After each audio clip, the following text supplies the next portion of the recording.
Hey guys, it's a 30 days challenge to learn English. Today is day 3. In this video, we are going to see about how to use tell and say. Say and tell are similar. They are used to communicate information. So what's the difference? Let's see how to use say and tell while communicating. Hello guys, welcome to my channel Practice English. Let's learn, practice and perform. Subscribe my channel for more videos. The major difference is tell can include the listener. Say typically does not include the listener. Only what is being said. She said me to call her. Actually, this is a wrong sentence. This sentence includes listener.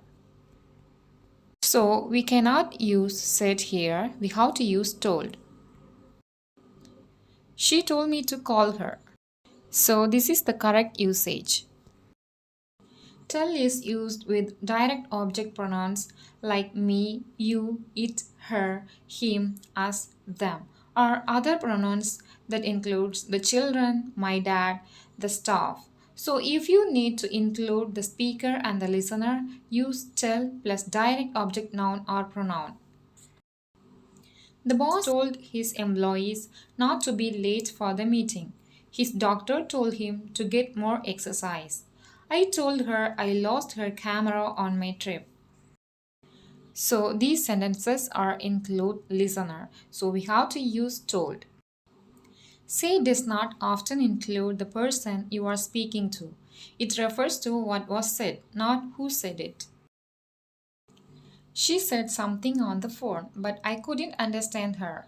I said hello to our new neighbors. When someone takes a picture, it's common to say cheese. If I ask you to come visit, please say yes. Here is some more guidance to help you out. You can go through these. Thank you guys. It's time to say goodbye now.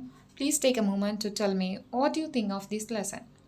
Subscribe for more videos.